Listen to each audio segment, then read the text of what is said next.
এখন আমরা আলোর প্রতিসরণ চ্যাপ্টার থেকে আসা একটি বোর্ড প্রশ্ন, যেটা হচ্ছে কি দিনাজপুর বোর্ড 2025 সালে এসেছে, ওইটা হচ্ছে আমরা সলভ করব। তো এখানে উদ্দীপক হচ্ছে কি দুইটা চিত্র দেওয়া আছে, এগুলো হচ্ছে আমরা গ এবং ঘ সলভ করার সময় হচ্ছে দেখব। প্রথমে ক এবং খ নাম্বারটা হচ্ছে দেখে আসি। তো আমাদের এখানে ক নাম্বার প্রশ্নে জিজ্ঞেস করছে যে বিবর্ধন কাকে বলে, বিবর্ধন কাকে বলে। তো আমরা হচ্ছে কি সবাই বিবর্ধন হচ্ছে সংজ্ঞা জানি, যে কোনো বস্তুর প্রতিবিম্বের দৈর্ঘ্য এবং লক্ষ্য বস্তুর দৈর্ঘ্যের যে অনুপাত, সে অনুপাত হচ্ছে আমরা কি বলি, সে অনুপাতকে হচ্ছে আমরা বিবর্ধন হচ্ছে বলি। আমি আরেকবার রিপিট করতেছি, প্রতিবিম্বের দৈর্ঘ্য এবং লক্ষ্য বস্তুর নিজের দৈর্ঘ্য তার যে অনুপাতটা, সে অনুপাতকে হচ্ছে আমরা বিবর্ধন বলে থাকি। এরপর হচ্ছে গিয়ে আমাদের সেকেন্ড যে কোয়েশ্চেন, এখানে হচ্ছে কি বলছে যে ক্রান্তিকোণকে আপতন কোণ বলা যায়, এটা ব্যাখ্যা করো। ক্রান্তিকোণকে আপতন কোণ বলা যায় ব্যাখ্যা। তো প্রথমত হচ্ছে গিয়ে দেখো যে এখানে আমরা হচ্ছে গিয়ে এটা জানি যে আপতন কোণ জিনিসটা হচ্ছে গিয়ে কি, যে কোনো মাধ্যম থেকে আগত আলোকরশ্মি মাধ্যমের বিভেদ তলে আপতিত হলে অভিলম্বের সাথে যে কোণটা উৎপন্ন হয় সেটাকে আপতন কোণ বলে। তো এইখানে আমি যদি হচ্ছে গিয়ে দুইটা মাধ্যমের কথা চিন্তা করি, এর উপরে একটা মাধ্যম আছে এবং নিচে আর একটা মাধ্যম, এবং আমি যদি হচ্ছে গিয়ে একটা আলোক রশ্মি এখানে যদি আপতিত হচ্ছে করি, তো মনে করছে গিয়ে এইখানে একটা আলোক রশ্মি আপতিত হইল। তো আলোক রশ্মিটা যেখানে আপতিত হয় ওই বরাবর ওই বিন্দুতে আমি যদি হচ্ছে একটা লম্ব টেনে দিই, এটা হবে কি আমাদের অভিলম্ব। ওকে, এটা কি হবে আমাদের অভিলম্ব। তো এখন এই আমাদের আপতিত রশ্মিটা অভিলম্বের সাথে যেই কোণ তৈরি করে সেটাকে বলা হচ্ছে গিয়ে আপতন কোণ। এরপরে হচ্ছে গিয়ে আমাদের যে আলোক রশ্মিটা অন্য মাধ্যমে যাবে, তখন সেটা এদিকে বা এদিকে যে কোনো একদিকে হচ্ছে কি হয়ে যাবে, প্রতিসরিত হয়ে যাবে। তো এখন হচ্ছে গিয়ে আমাদের সংজ্ঞা অনুযায়ী হচ্ছে গিয়ে কি হলো, যে আপতিত রশ্মি অভিলম্বের সাথে যে কোণটা তৈরি করবে সেটা হচ্ছে গিয়ে আমাদের আপতন কোণ। এখন যদি এমন হয় যে কোনো আলোক রশ্মি ঘন মাধ্যম থেকে হালকা মাধ্যমে যাওয়ার সময় রশ্মিটা যখন প্রতিসরণ হবে, এখানে মনে হচ্ছে দুইটা মাধ্যম, এর উপরে একটা মাধ্যম নিচে আর একটা মাধ্যম, তো একটা আলোক রশ্মি যে এ বি আলোক রশ্মিটা এভাবে আপতিত হইল, এই যে এভাবে আপতিত হইল।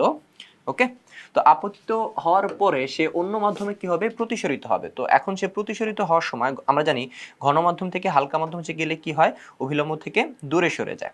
তো অভিলম্ব থেকে দূরে সরে যদি এমন হয় যে সে বিভেদ তল ঘেঁষে চলে গেছে, অর্থাৎ আমার প্রতিসরণ কোণটা হচ্ছে গিয়ে কত 90 ডিগ্রি হয়ে গেছে, তখন যে আপতন কোণের কারণে প্রতিসরণ কোণটা হচ্ছে 90 ডিগ্রি হয়, সেই আপতন কোণটাকে আমরা হচ্ছে কি বলে থাকি সংকট কোণ বা ক্রান্তি কোণ।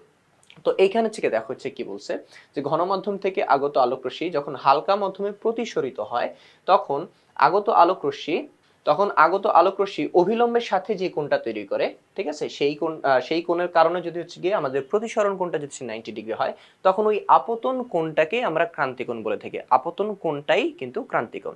তাহলে হচ্ছে কি দুইটা সংজ্ঞা থেকে বোঝা যাচ্ছে যে আমার আপতন কোণটাকে আমরা কি বলতেছি, আমরা ক্রান্তিকোণ বলতেছি। তাহলে হচ্ছে গিয়ে ক্রান্তিকোণের সংজ্ঞা থেকে আমরা বলতে পারি ক্রান্তিকোণ বা সংকট কোণ হচ্ছে গিয়ে একটা আপতন কোণ। ক্রান্তিকোণ বা সংকট কোণটা হচ্ছে গিয়ে এখানে আপতন কোণ। তো এইখানে হচ্ছে গিয়ে আমাদের এই যে আলোক রশ্মিগুলো হচ্ছে গিয়ে আছে, এর হচ্ছে গিয়ে বা পরিচয় হচ্ছে দেওয়া আছে সিডি, যেটা এটা হচ্ছে গিয়ে আমাদের অভিলম্ব। তারপর হচ্ছে গিয়ে কোণ এ বি সি, যেটা এই যে কোণটা, এই কোণটা হচ্ছে গিয়ে আমাদের আপতন কোণ বা থিটা সি ধরে নিছে। তো আর প্রতিসরণ কোণটা হচ্ছে কত, কোণ ডিবিই, প্রতিসরণ কোণটা হচ্ছে কত হয়ে গেছে, 90 ডিগ্রি হয়ে গেছে। তো প্রতিসরণ কোণ যখন 90 ডিগ্রি হবে, তখন ওই আপতন কোণটাকে আমরা স্পেশালি নাম দিচ্ছি কি ক্রান্তিকোণ। তাহলে এইসব আলোচনা থেকে দেখা যাইতেছে যে ক্রান্তিকোণ বা আপতন, মাঝখানে 2-3। এখন আমরা দিনাজপুর বোর্ড 2025 সালের সৃজনশীল প্রশ্নটি সলভ করব। তো এখানে হচ্ছে গিয়ে আমাদের দিনাজপুর বোর্ড 2025 সালে হচ্ছে গিয়ে আসা যে প্রশ্নটা, তার হচ্ছে গিয়ে উদ্দীপক হচ্ছে গিয়ে দেওয়া আছে। তো আমরা উদ্দীপকগুলো হচ্ছে নিয়ে একটু পরে আলোচনা হচ্ছে করতেছি। তো এইখানে হচ্ছে একটু দেখি যে আগে আমাদেরকে কি কোয়েশ্চেন জিজ্ঞেস করছে। প্রথম প্রশ্ন হচ্ছে বলছে যে বিবর্ধন কাকে বলে, বিবর্ধন কাকে বলে। তো হচ্ছে কি আমরা বিবর্ধনের সংজ্ঞা হচ্ছে কি সবাই হচ্ছে কি জানি, যে বিবর্ধন হচ্ছে কাকে বলে, যে কোনো বস্তুর প্রতিবিম্বের দৈর্ঘ্য এবং লক্ষ্য বস্তুর দৈর্ঘ্যের যে অনুপাত, সেই অনুপাতকে আমরা কি বলি, বিবর্ধন বলি। তাহলে হচ্ছে গিয়ে সহজ কথা আমরা বলতে পারি যে প্রতিবিম্বের দৈর্ঘ্য এবং হচ্ছে গিয়ে লক্ষ্য বস্তুর দৈর্ঘ্যের অনুপাতকে আমরা বিবর্ধন বলি। তারপর হচ্ছে গিয়ে আমাদের এখানে খ নম্বর প্রশ্ন হচ্ছে যেটা হচ্ছে কি বলছে, খ নম্বর প্রশ্ন হচ্ছে কি বলছে, যে ক্রান্তিকোণকে আপতন কোণ বলা যায়, এটা ব্যাখ্যা করো। ক্রান্তিকোণকে আপতন কোণ বলা যায়, বা এইভাবে জিজ্ঞেস করতে পারে যে ক্রান্তিকোণ একটি আপতন কোণ। ক্রান্তিকোণের কিন্তু আরো একটা নাম আছে সংকট কোণ। তো তোমাকে এটাও বলতে পারে যে সংকট কোণ একটি আপতন কোণ ব্যাখ্যা করো। তো তার জন্য হচ্ছে গিয়ে আমরা একটু এখানে হচ্ছে বোর্ডে চলে আসি। তো এইখানে হচ্ছে গিয়ে দেখো যে আমরা আপতন কোণ জিনিসটা কি এটা হচ্ছে নিশ্চয়ই সবাই জানি। তো এখানে মনে করো হচ্ছে গিয়ে আমাদের হচ্ছে গিয়ে দুইটা হচ্ছে গিয়ে মাধ্যম আছে, এর নিচে একটা মাধ্যম এবং উপরে একটা হচ্ছে মাধ্যম আছে। তো এখন যদি এরকম হয় যে একটা আলোক রশ্মি এইভাবে হচ্ছে গিয়ে এসে আপতিত হয়েছে, ঠিক আছে, একটা আলোক রশ্মি এভাবে এসে আপতিত হইলো, ওকে। তো এটার ডিরেকশনটা মনে করছে কি এইভাবে হচ্ছে কি আছে। এখন আলোক রশ্মি যেই বিন্দুতে এসে আপতিত হবে ওই বিন্দুটা হচ্ছে কি আমাদের আপতন বিন্দু। তো এখন আমরা এই আপতন বিন্দুর উপরে যদি একটা লম্ব কল্পনা করি তাহলে সেটা হবে কি আমাদের অভিলম্ব, সেটা কি হবে আমাদের অভিলম্ব। তো এখন আমাদের এই আপতন কোণ অভিলম্বের সাথে যে কোণটা তৈরি করবে এইটাই হচ্ছে কি আমাদের আপতিত রশ্মিটা অভিলম্বের সাথে যে কোণটা তৈরি করবে সেটা হচ্ছে গিয়ে আমাদের আপতন কোণ। আপতন কোণকে আমরা জানি আই দ্বারা প্রকাশ করা হয়। তো এরপরে হচ্ছে গিয়ে আলোক রশ্মিটা অন্য মাধ্যমে যখন প্রবেশ করবে তখন যে কোনো একদিকে কি হয়ে যাবে, এটা প্রতিসরিত হয়ে যাবে, হয়তো এদিকে যাবে অথবা এদিকে না গিয়ে সে এইভাবেও যেতে পারে। কোন মাধ্যম থেকে কোন মাধ্যমে যাইতেছে তার উপর হচ্ছে ডিপেন্ড করে আলোক রশ্মি অভিলম্বের দিকে চাপতে পারে অথবা অভিলম্ব থেকে দূরেও সরে যেতে পারে, যে কোনো একটা ঘটনা ঘটতে পারে। তো এখন হচ্ছে গিয়ে যদি এরকম হয় যে আমাদের প্রতিসরণের সময় যদি এরকম হয় যে হচ্ছে গিয়ে আমাদের বিভেদ তল, এর নিচে একটা মাধ্যম আছে উপরে একটা মাধ্যম আছে, এই যে মাধ্যমটা এটা মনে করছে ঘন মাধ্যম এবং এর উপরে আছে হচ্ছে গিয়ে হালকা মাধ্যম, বা ঘন মাধ্যম উপরেও থাকতে পারে হালকা মাধ্যম নিচেও থাকতে পারে, যে কোনো একটা হইতে পারে। এখন মনে করছে গিয়ে একটা আলোক রশ্মি ঘন মাধ্যম থেকে হালকা মাধ্যমে মনে করছে যাইতেছে। তো ঘন মাধ্যম থেকে একটা আলোক রশ্মি আপতিত হইল, হওয়ার পরে সে হালকা মাধ্যমে ছেড়ে যাবে। এখন আমরা জানি যে আলোক রশ্মি যখন ঘন মাধ্যম থেকে হালকা মাধ্যমে প্রবেশ করে তখন কি হয়, তখন সেটা অভিলম্ব থেকে দূরে সরে যায়। এখন অভিলম্ব থেকে দূরে সরতে সরতে যদি এরকম হয় যে আমাদের আলোক রশ্মিটা বিভেদ তল ঘেঁষে গেছে, যদি এরকম হয় যে আমাদের আলোক রশ্মিটা বিভেদ তল ঘেঁষে চলে গেছে এরকম, তখন হচ্ছে কি হয়, তখন আমাদের প্রতিসরিত রশ্মিটা অভিলম্বের সাথে কিন্তু একটা কোণ তৈরি করবে, সেই কোণটা হচ্ছে কি আমাদের প্রতিসরণ কোণ। আর এইখানে আপতিত রশ্মিটা যে কোণটা তৈরি করছে সেটা হচ্ছে আমরা কি বলি আপতন কোণ বা আই হচ্ছে আমরা বলি। তো এখন যখন আলোক রশ্মি ঘন মাধ্যম থেকে হালকা মাধ্যমে প্রবেশ করার সময় যদি এরকম হয় যে প্রতিসরিত রশ্মিটা বিভেদ তল ঘেঁষে গেছে, অর্থাৎ আমাদের প্রতিসরণ কোণটা হচ্ছে কত 90 ডিগ্রি হয়ে গেছে, তখন আমরা যেই আপতন কোণের কারণে প্রতিসরণ কোণটা 90 ডিগ্রি হয় ওই আপতন কোণটাকে কি বলি সংকট কোণ বলে থাকি, সংকট কোণ বা থিটা সি বলে থাকি। তা হচ্ছে দেখো সংকট কোণের সংজ্ঞা অনুযায়ী, সংজ্ঞাতে হচ্ছে কি বলছে, যেই আপতন কোণের জন্য প্রতিসরণ কোণটা 90 ডিগ্রি হচ্ছে ওই আপতন কোণটাকেই আমরা কি বলতেছি সংকট কোণ বা ক্রান্তি কোণ বলতেছি। তাহলে হচ্ছে সংজ্ঞা থেকে বোঝা যাচ্ছে যে আমার সংকট কোণ বা ক্রান্তি কোণ এটা হচ্ছে গিয়ে অ্যাকচুয়ালি একটা আপতন কোণ। তো এইখানে হচ্ছে গিয়ে এর ব্যাখ্যাটা হচ্ছে কি এইভাবে হচ্ছে দেওয়া আছে, যদি একটু খেয়াল করি যে কোনো মাধ্যম থেকে আগত আলোক রশ্মি মাধ্যমের বিভেদ তলে আপতিত হলে অভিলম্বের সাথে যে কোণটা উৎপন্ন করে সেটা হচ্ছে কি আমাদের কি আপতন কোণ। আর ঘন মাধ্যম থেকে আগত আলোক রশ্মি যখন হালকা মাধ্যমে প্রতিসরিত হয় যেরকম হচ্ছে কি বলছি, তখন আগত আলোক রশ্মি অভিলম্বের সাথে যে কোণটা যে কোনো আপতিত হওয়ার কারণে প্রতিসরণ কোণটা হচ্ছে 90 ডিগ্রি হয় ওই আপতন কোণটাকে হচ্ছে গিয়ে কি বলে আমাদের সংকট কোণ বা ক্রান্তি কোণ হচ্ছে গিয়ে বলে থাকে। তো এইখানে হচ্ছে গিয়ে ওই সিমিলার ব্যাখ্যাটা হচ্ছে গিয়ে দেওয়া আছে, সিমিলার চিত্র হচ্ছে গিয়ে দেওয়া আছে। তো ফাইনালি হচ্ছে আমরা হচ্ছে বলতে পারি যে এই ব্যাখ্যা থেকে যে আপতন কোণ আসলে একটা সংকট কোণ, বা উল্টাভাবে বলা যায় যে সংকট কোণ বা ক্রান্তি কোণ আসলে হচ্ছে গিয়ে একটা আপতন কোণ। তো এখন হচ্ছে গিয়ে আমরা গ এবং ঘ নাম্বার হচ্ছে প্রশ্নে চলে যাই। তো এইখানে হচ্ছে গ এবং ঘয়ে যাওয়ার জন্য হচ্ছে গিয়ে আগে আমরা উদ্দীপকটা একটু দেখে আসি। তো এইখানে হচ্ছে গিয়ে আমাদের উদ্দীপক হচ্ছে কি জিজ্ঞেস করছে, দেখো যে উদ্দীপক হচ্ছে গিয়ে দুইটা চিত্র দেওয়া আছে। উদ্দীপকে কয়টা চিত্র দেওয়া আছে? দুইটা। তো চিত্র 1 এবং চিত্র 2। তো এইখানে হচ্ছে গিয়ে এটা হবে না, মিস্টেক চলে আসছে এখানে একটু। তো এখন হচ্ছে গিয়ে চিত্র 1 এ হচ্ছে কি হয়েছে যে এখানে বায়ু মাধ্যম আছে আর তার নিচে হচ্ছে কি ভিন্ন অন্য কোনো একটা মাধ্যম আছে। তো বায়ু মাধ্যমে একটা আলোক রশ্মি এসে আপতিত হয়েছে। তো আলোক রশ্মিটা আপতিত হওয়ার কারণে অভিলম্বের সাথে একটা কোণ তৈরি হয়েছে, সেই কোণটা হচ্ছে কত আমাদের এখানে 45 ডিগ্রি, অর্থাৎ এটা আমাদের আপতন কোণ আই। এটা হচ্ছে গিয়ে কি আমাদের আপতন কোণ আই। তো এরপরে হচ্ছে গিয়ে আলোক রশ্মিটা যখন ভিন্ন মাধ্যমে যখন প্রবেশ করলো, এই যে যখন ভিন্ন মাধ্যমে প্রবেশ করছে তখন হচ্ছে গিয়ে আমাদের প্রতিসরিত রশ্মিটা অভিলম্বের সাথে একটা কোণ তৈরি করছে, এই কোণটা হচ্ছে কত 30 ডিগ্রি। সো এইটা হচ্ছে কি আমাদের প্রতিসরণ কোণ, এই কোণটা হচ্ছে কি আমাদের প্রতিসরণ কোণ। আর এখন আমাদের কাছে জিজ্ঞেস করছে, এখন আমাদের কাছে কি জিজ্ঞেস করছে যে 1 নং চিত্রের ভিন্ন মাধ্যমে প্রতিসরণাঙ্ক নির্ণয় করো, ভিন্ন মাধ্যমে প্রতিসরণাঙ্ক নির্ণয় করো। তো এর জন্য হচ্ছে কি আমরা একটু বোর্ডে চলে আসি। তো এইখানে হচ্ছে কি কি হচ্ছে কি বলা ছিল যে দুইটা মাধ্যম ছিল, এই হচ্ছে গিয়ে আমাদের অভিলম্ব, একটা আলোক রশ্মি এভাবে আসছে, আসার পরে হচ্ছে গিয়ে আমাদের যে অ্যাঙ্গেলটা তৈরি হয়েছে সেটা হচ্ছে কি আমাদের আপতন কোণ, সেটা হচ্ছে গিয়ে 45 ডিগ্রি। এবং হচ্ছে গিয়ে আলোক রশ্মিটা যখন প্রতিসরিত হয়ে গেছে তখন হচ্ছে গিয়ে আলোক রশ্মিটা যেই অ্যাঙ্গেলটা তৈরি করছে অভিলম্বের সাথে, সেই অ্যাঙ্গেলটা হচ্ছে গিয়ে কত, 30 ডিগ্রি।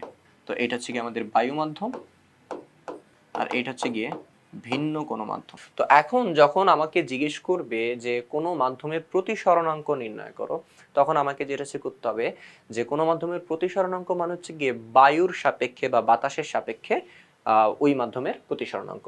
যদি আমাকে হচ্ছে গিয়ে বলে যে পানির প্রতিসরণাঙ্ক কত, পানির প্রতিসরণাঙ্ক, তো পানির প্রতিসরণাঙ্ক মানে হচ্ছে গিয়ে বায়ুর সাপেক্ষে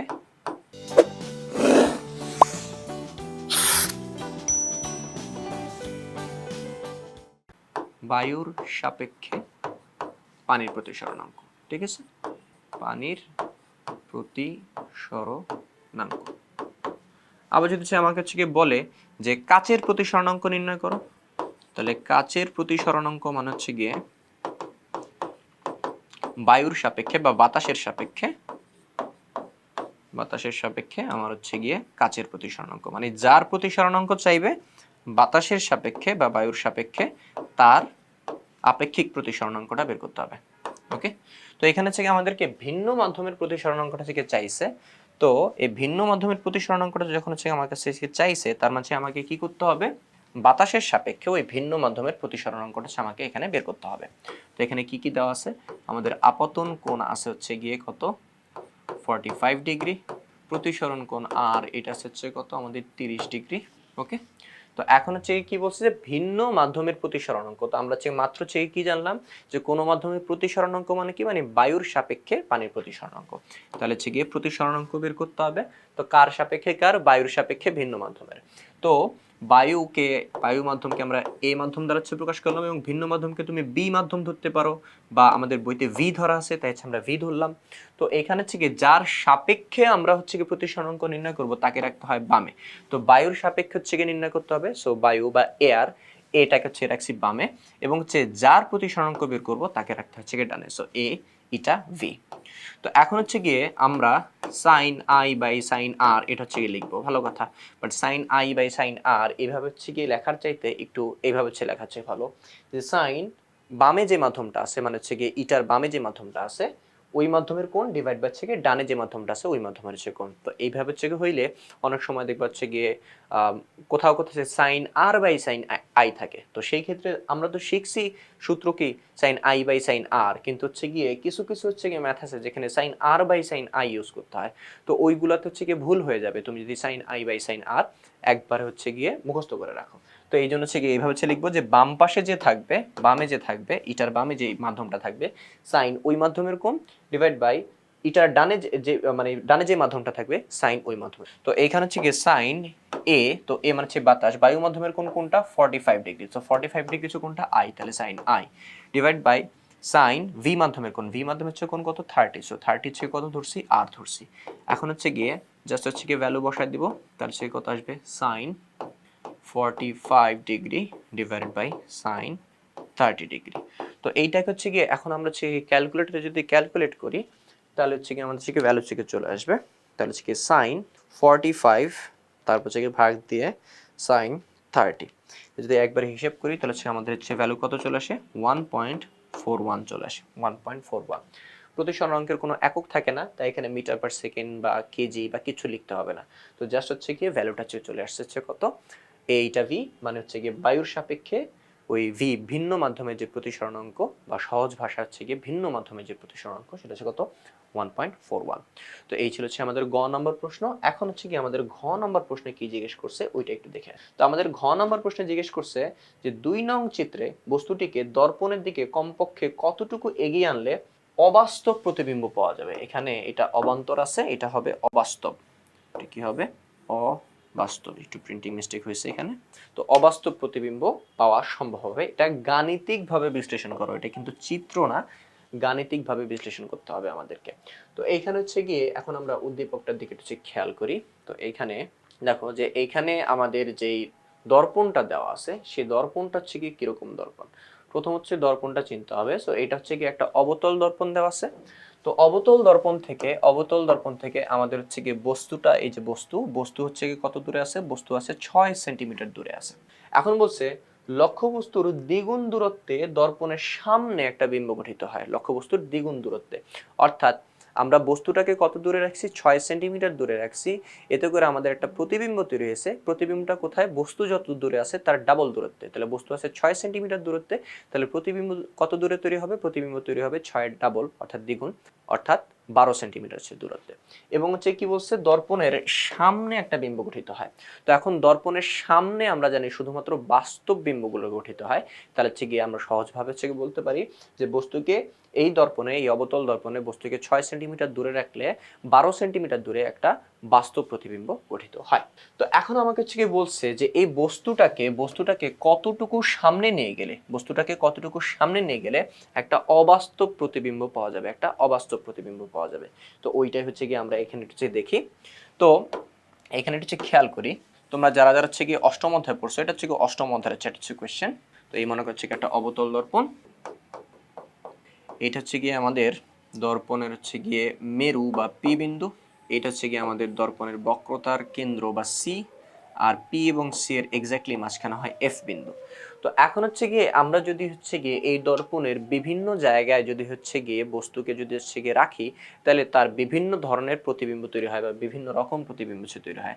আমরা যদি হচ্ছে বস্তুটাকে এফ এবং পি বিন্দুর মাঝামাঝি রাখি, তাহলে এক ধরনের প্রতিবিম্ব তৈরি হবে। যদি সি আর এফ বিন্দুর মাঝামাঝি রাখি, তাহলে এক ধরনের প্রতিবিম্ব তৈরি হবে। সি এর বাইরে রাখলে আরেক ধরনের প্রতিবিম্ব পাওয়া যাবে। সো কোথায় কোন ধরনের প্রতিবিম্ব তৈরি হয় এগুলো হচ্ছে একটু তোমাদের লিখে দিই, যে এফ এবং পি বিন্দুর মাঝামাঝি এইখানে যদি হচ্ছে কি বস্তু রাখো, তাহলে হচ্ছে গিয়ে একটা অবাস্তব প্রতিবিম্ব পাওয়া যায়। অবাস্তব এবং হচ্ছে গিয়ে কিরকম, অবাস্তব সোজা এবং বিবর্ধিত একটা প্রতিবিম্ব পাওয়া যাবে। ঠিক আছে, এগুলো তোমরা চাইলে লিখে রাখতে পারো। এগুলো হচ্ছে মানে অন্যান্য হচ্ছে সৃজনশীল কোশ্চেনের জন্য হচ্ছে গিয়ে অনেক ইম্পর্টেন্ট। তারপরে সি এবং এফ মানে এর মাঝামাঝি আমরা যদি বস্তু রাখি, তাহলে হচ্ছে গিয়ে আমাদের প্রতিবিম্ব কিরকম হবে, তাহলে হচ্ছে গিয়ে আমরা একটা বাস্তব উল্টা এবং হচ্ছে গিয়ে বিবর্ধিত একটা প্রতিবিম্ব পাবো। ওকে, আর যদি আমরা সি এর বাইরের যে অংশটা আছে, এইখানে সি এর একটু বাইরে, এইখানে যদি বস্তু রাখি, তাহলে হচ্ছে গিয়ে আমরা হচ্ছে গিয়ে পাবো বাস্তব উল্টা এবং খর্বিত একটা প্রতিবিম্ব পাবো। ওকে, তো এখন আমাদেরকে হচ্ছে কি বলছিল যে আমাদের বস্তুটা হচ্ছে গিয়ে ছিল কোথায়, একটু যদি হচ্ছে আমরা এখানে খেয়াল করি, তো আমাদের এফ বিন্দুর বাইরে। ঠিক আছে, তো আমাদের বস্তুটা ছিল হচ্ছে কোথায়, এফ বিন্দুর বাইরে এইখানে। ঠিক আছে, এইখানে যে বস্তু আছে, তো এইখানে হচ্ছে কি বস্তু থাকলেও বস্তুর দূরত্বটা হচ্ছে কত, বস্তুর দূরত্বটা হচ্ছে বলছে 6 সেন্টিমিটার। ওকে, এখন আমাকে হচ্ছে কি বলছে যে বস্তুটাকে কতটুকু সামনে আগাইলে আমরা একটা অবাস্তব প্রতিবিম্ব পাইতে পারি। তো হচ্ছে গিয়ে দেখো, অবাস্তব প্রতিবিম্ব কই পাওয়া যাইতেছে, অবাস্তব প্রতিবিম্ব পাওয়া যাইতেছে গিয়ে এফ এবং পি এর মাঝখানে। অর্থাৎ আমাদের বস্তুটাকে যদি আমরা এইখান থেকে হচ্ছে গিয়ে এই যে এইখান থেকে যদি সামনে আগাইতে যদি এইখানে এফ এবং পি এর মাঝামাঝি যদি রাখতে পারি, তাহলে হচ্ছে গিয়ে আমাদের একটা অবাস্তব প্রতিবিম্ব পাওয়া যাবে। আমাদেরকে জিজ্ঞেস করছে যে কোথায় রাখলে বা বস্তুটাকে কতটুকু সামনে আগাইলে একটা অবাস্তব প্রতিবিম্ব পাওয়া যাবে। তাহলে দেখা যেতেছে বস্তুটা ছিল কোথায়, বস্তুটা ছিল এইখানে। তো বস্তুটাকে আমরা যদি এফ এবং পি এর মাঝখানে রাখি, তো এফ এবং পি এর মাঝখানে রাখতে হলে আমাদের বস্তুটাকে আগাইতে হবে। তো কতখানি আগাইতে হবে এইটাই আমাদেরকে এখন বের করতে হবে। তো এর জন্য হচ্ছে গিয়ে শুরুতে হচ্ছে গিয়ে দেখি যে আমাদের বস্তুটা ইনিশিয়ালি কত দূরে ছিল, শুরুতে ছিল 6 সেন্টিমিটার দূরে। ওকে, এবং হচ্ছে কি বলছে বস্তুকে 6 সেন্টিমিটার দূরে রাখলে কি হবে, বস্তু যত দূরে আছে তার দ্বিগুণ দূরত্বে একটা বাস্তব প্রতিবিম্ব পাওয়া যাবে, মানে দর্পণের সামনে প্রতিবিম্ব তৈরি হবে। সো দর্পণের সামনে যদি প্রতিবিম্ব তৈরি হয়, তাহলে কি হয়, একটা বাস্তব প্রতিবিম্ব। আর বাস্তব প্রতিবিম্ব হইলে ভি এর মানটা কি হয়, প্লাস হয়। ঠিক আছে, তাই +6 × 2 বা হচ্ছে গিয়ে টোটাল হচ্ছে কত, 12 সেন্টিমিটার দূরে। তার মানে প্রতিবিম্ব দূরত্ব হচ্ছে কত, +12 সেন্টিমিটার। এখন কোনো সংখ্যার আগে কিছু না লেখা আর প্লাস লেখা একই কথা, তাই হচ্ছে রাখছি। তো এখন হচ্ছে গিয়ে কি করতে হবে, আমাদেরকে হচ্ছে গিয়ে এখান থেকে ফোকাস দূরত্বটা বের করতে হবে। কেন ফোকাস দূরত্ব বের করতে হবে একটু পরে বলতেছি। তো আগে আমরা কি করব, ফোকাস দূরত্বটা বের করে নিব। তাহলে আমরা হচ্ছে সূত্র কি জানি, 1/u + 1/v = কত, 1/f। তাহলে এইখান থেকে হচ্ছে আমরা হচ্ছে কি করতে পারি, 1/u, u এর মান হচ্ছে কত 6 + 1/v, v এর মান হচ্ছে কত 12 = কত 1/f। ওকে, তো এখানে 6 আর 12 এর লসাগু করতে হবে, তাহলে 6 আর 12 এর লসাগু হচ্ছে গিয়ে 12, 6 দিয়ে 12 কে ভাগ করলে হয় 2, 2 এর সাথে 1 গুণ করতে হবে, তাহলে সে কত 2, মাঝখানে প্লাস চিহ্ন আছে প্লাস দিয়ে দিলাম, 12 দিয়ে 12 কে ভাগ করলে হয় 1, 1 দিয়ে উপরে 1 কে গুণ করতে হবে, তাহলে কত আসবে 1, এখানে কত আসে 1/f, তাহলে উপরে আসছে কত 3 আর নিচে আছে কত 12, ঠিক আছে, এখানে কত 1/f, আমাদের f বের করতে হবে, তাহলে এটাকে উল্টা দিই f, তাহলে এই পাশে উল্টা দিতে হবে, সো 12/3, তাহলে ফাইনালি আমাদের ফোকাস দূরত্ব f এটা হচ্ছে কত আসতেছে গিয়ে, এটা আসতেছে গিয়ে 4 সেন্টিমিটার, এটা হচ্ছে কত 4 সেন্টিমিটার। এখন হচ্ছে গিয়ে আমরা একটু আগের পেজে চলে আসি। এখন আমাদের বস্তুটা জানে ছিল কোথায়, বস্তুটা ছিল এখানে, বস্তু কতটুকু সামনে আগাইতে হবে।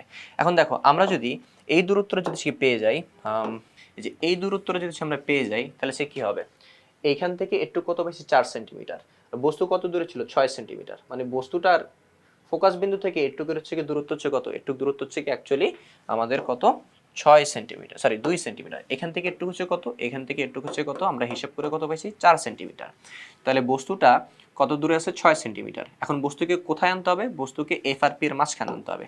এখন দেখো বস্তুটাকে যদি, আচ্ছা তার আগে আরেকটা জিনিস একটু খেয়াল করি, এইখান থেকে একটুকু কত, এখান থেকে একটু হচ্ছে গিয়ে 2 সেন্টিমিটার, তাই তো বস্তু আছে 6 সেন্টিমিটার দূরে, আর ফোকাস দূরত্ব কত 4 সেন্টিমিটার দূরে, ওকে।